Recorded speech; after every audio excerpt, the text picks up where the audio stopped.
Bueno, egunon, Maialen, egunon Malen. Bueno, metafora politia gatu zaizue baina, zer da honek atzian, zer esan nahi daka izen honek? Bai, eske justo garrantzitsu iritzen zite olako proiektu txar bati izen duin bat jartzia. Eta hortarako haitu ginen lehen urtean parte hartze prozesuan paraleluan izen bilketa bat iten, ezta? Eta 4 bide erabili genituen.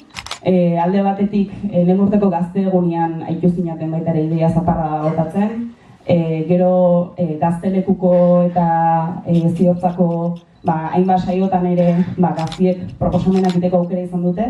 Eta gero herritar guztik bai, maiatza inguru hortan edo jarri genitulako buzoi batzuk, pixkat proposamena jasotzeko.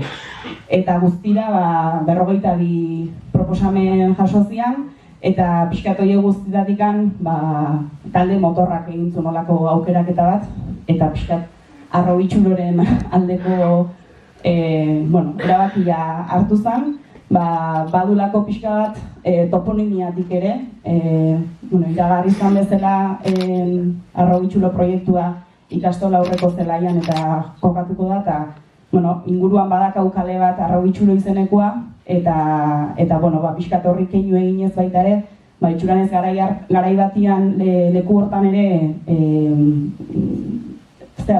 pizarrak eta biltzea jutezian garaiko ikasliak arrobi bat zeolako bertan. Eta baita ere, simbolismo politia iritze zitzaigun, ezta? Garaiko ikasliak arrobi bila jutea bila, eta gaur egun arrobira jutea kultur sorkuntzara edo gazte agenda baten baitan zehatzea. Eta, pixka bat horren aldeko autua edo egintzen, parte hartze prozesuan azkeneko saio irekian ere botazan, pixka barango kideia nola jasotzuten jakiteko, eta gira esan baloratu zen ere pixkat sonoridade behaldetik ere laguntzezula, ez da? Arrobira guaz, arrobin kontzertu daude, pixkat olako joku bat ere emateula izenak, eta pixkat horren aldeko autua genuen.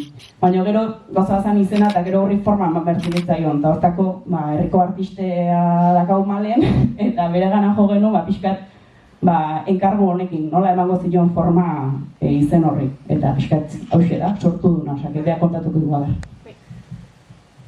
Pixkat, Maialenek adierazidun bezala arrobitxulo izenabeak esan nahi handia du eta horretik garrantzitsu iruditzen zitzaidan markan bertan oinarria ere izenabea izatea eta hortarako tipografia pertsonalizatua sortu eta arrobitxulo markantzako, hasieran hasi zen arrobitxulon izkiakin behakin, baina gero azkenean abecedario guztia osatu dugu pixkat beste baliabide batzutara ere irudikatu dadin markabea.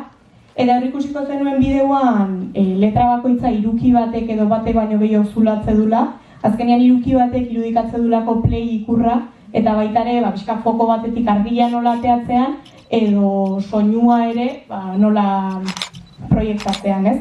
Eta zulo horien artean ere halako musikalidade bat sortze da, zuloak beak Altione jarri duen musika hori txertatuta.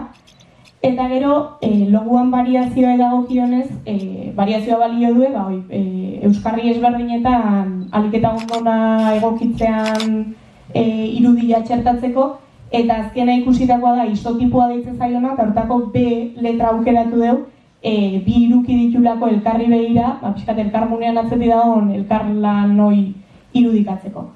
Koloria edagokionez, kolore bizi batzuk aukeratu nahi izan ditu, pixkat arrobitxulo bea bizirik dagoen marka bat izango alako, eta gero horrez gain, beste hainbat kolore osagarri ere erabaki ditugu, pegatinetan ikusiko zen ituzkertenak egun hauetan herrian zehar, eta pixkat lotura bat egiteko, igual elkarrizketakin kolore konposizio batzuk, musikakin beste batzuk, eta da.